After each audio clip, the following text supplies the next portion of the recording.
እመቤታችን ወላዲተ አምላክ ናት። ነገር ግን የልጇን ባህሪ መርምራ አልደረሰችበትም። ዮሐንስ መጥምቀ መለኮት ነው። ነገር ግን ባህሪውን መርምሮ አልደረሰበትም። ማርያምኒ ትቤ ዘጾረቶ በከርሳ ርኢክዎ ወስእንኩ ጠይቆቶ።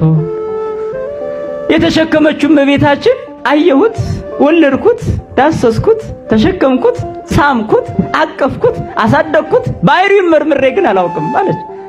ዮሐንስኒ ይቤ ዘአጥመቆ በውስተ ዮርዳኖስ ርኢክዎ ወስእንኩ ጠይቆቶ። በዮርዳኖስ ያጠመቀው ዮሐንስም አጠመቅኩት እንጂ መርምሬ አላውቀውም አለ። ሙሴም በደብረ ሲና አነጋገረው፣ መርምሮ ግን አያውቁም። ነቢያት ብዙ ተናገሩ፣ ነገር ግን መርምሮ አያውቁትም። ይህ ከሰው ዕውቀት በላይ ሆኖ የሚቀር ነው። ይህንን ነው ዘንተሰነ ሀደግ ለእግዚአብሔር ያሉት ሊቃውንት። ይህን ለእግዚአብሔር እንተዋለን ይላሉ። ለእሱ የሚተዋለ ማለት ነው። የሰው ሥጋ ለብሶ መጣ። የሚታይ አምላክ ከፈለጋችሁ አለ። እንጨት የምታመልኩ የሚታይ አምላክ ፈልጋችሁ አይደል? ፀሐይ የምታመልኩ የሚታይ አምላክ ፈልጋችሁ አይደል? እውነት ነው። ብርሃን ፈልጋችሁ አይደል? አዎ። ስለዚህ የሚታይ ሥጋ ለብሼ መጣሁላችሁ አለ። አንዲት ቅድስት ድንግል ማርያም በዓለም ተመረጠች። እግዚአብሔር የሚመጣባት መሰላል ሆነች።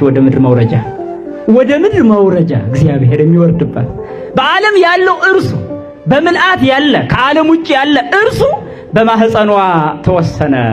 በባህሪው የማይወሰን እርሱ በሰው ሥጋ ባህሪ ተወሰነ።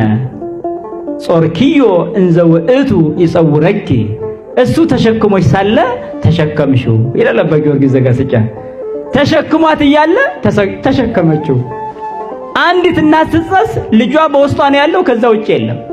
እመቤታችን ግን ጸንሰው እያለች ልጇ በውስጧ አለ፣ እንደገና በውጭ አለ። እሷን የያዛት ልጇ ነው፣ እሱን የያዘችው እሷ ነው። በእንዲህ አይነት ምስጢር ወደዚህ ዓለም ተገለጠ።